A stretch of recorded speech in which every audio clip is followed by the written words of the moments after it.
Oui, nous allons parcourir avec vous une étude sur ce petit livret qui en fait est une revue. Le titre de cette revue, Le chemin de vérité. Le titre, c'est Le chemin de vérité. Et l'étude ce matin, c'est sur Noël. Noël. Quand quelqu'un ose remettre en question le bien fondé d'une tradition très aimée, il court le risque d'être l'objet d'une certaine hostilité.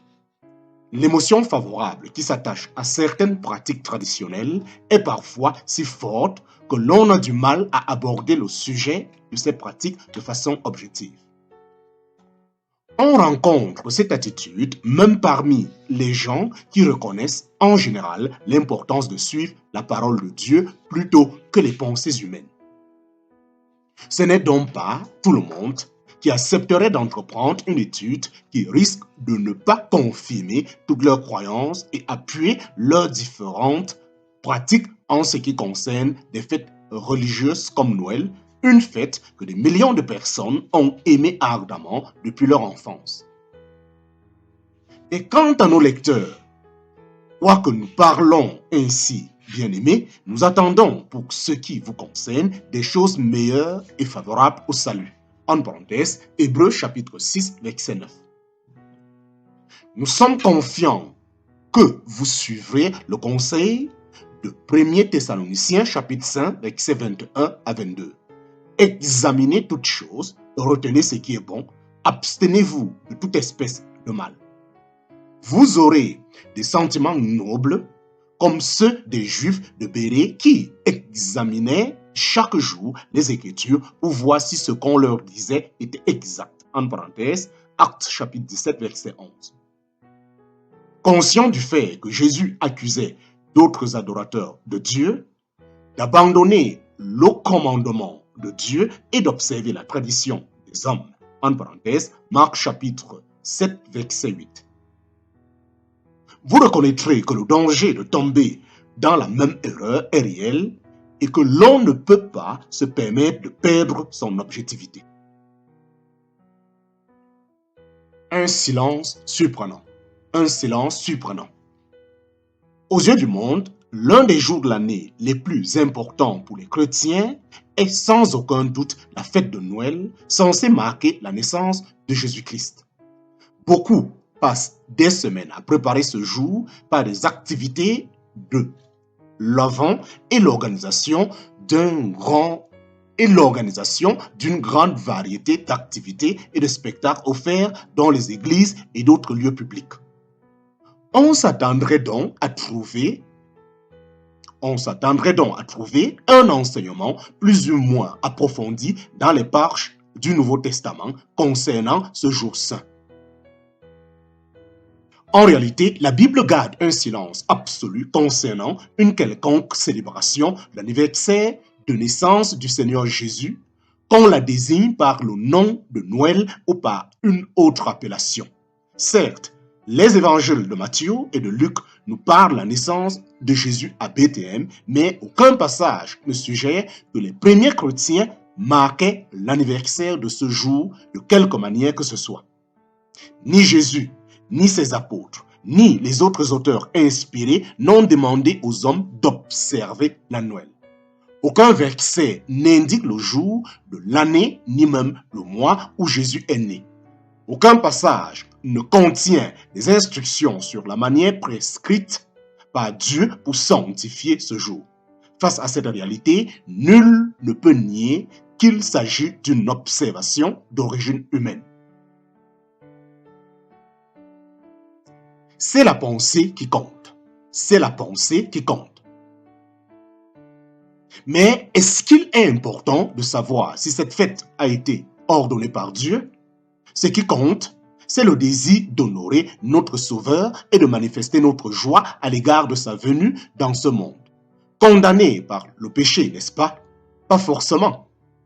Oui, Dieu voit nos bonnes intentions et les apprécie, mais ce n'est pas tout ce que les hommes proposent de faire pour lui qui est selon sa volonté.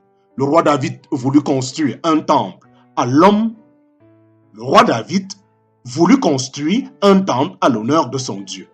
Mais son fils Salomon explique en 1 Roi chapitre 8, versets 17 à 19, que Dieu avait d'autres idées là-dessus. David, mon père, avait l'intention de bâtir une maison au nom de l'Éternel, le Dieu d'Israël, et l'Éternel dit à David, mon père, puisque tu as eu l'intention de bâtir une maison en mon nom, tu as bien fait d'avoir eu cette intention. Seulement, ce ne sera pas toi qui bâtiras la maison, mais ce sera ton fils. Quand un désir de faire honneur à Dieu vient d'un cœur sincère, Dieu le sait et peut en éprouver un certain plaisir. Mais cela ne change pas le fait que c'est sa volonté qui importe et ce qui est sûr de lui plaire, c'est quand nous obéissons à ses commandements. Les hommes investissent parfois, en parenthèse, ou gaspillent plutôt, beaucoup de temps, d'efforts et d'argent pour faire ce que Dieu n'a jamais demandé. Comme le prophète Samuel dit à Saül. L'Éternel trouve-t-il du plaisir dans les holocaustes et les sacrifices comme dans l'obéissance à la voix de l'Éternel? Voici, l'obéissance vaut mieux que les sacrifices et l'observation de sa parole vaut mieux que les graisses des béliers. En parenthèse, 1 Samuel chapitre 15, verset 22. Un autre roi dans l'histoire juive, au nom d'Ozias, voulut brûler des parfums sur l'autel des parfums dans le temple de Jérusalem. C'était bien sûr un acte d'adoration, mais un acte que la loi de Dieu n'avait pas autorisé le roi à accomplir. Aucune loi ne l'interdisait explicitement. Les sacrificateurs pouvaient le faire, mais aucun commandement de l'Éternel n'autorisait les autres Israélites à rendre ce service sacré. C'est pour cela que les sacrificateurs dirent au roi, « Tu n'as pas le droit, Ozias, d'offrir des parfums à l'Éternel. Ce droit appartient aux sacrificateurs, fils d'Aaron, qui ont été consacrés pour les offrir. Sors du sanctuaire, car tu commets un péché, et cela ne tournera pas à ton honneur devant l'Éternel Dieu. » En parenthèse, 2 Chroniques, chapitre 26, verset 18. Pendant qu'il parlait, Dieu lui-même frappa Ozias de lèpre à cause de son péché présomptueux. Les bonnes intentions sont importantes, mais je dois avoir l'humilité de vérifier que ce que je me propose de faire en l'honneur de Dieu, c'est ce que Dieu veut que je fasse pour lui. Le péché d'aller plus loin. Le péché d'aller plus loin.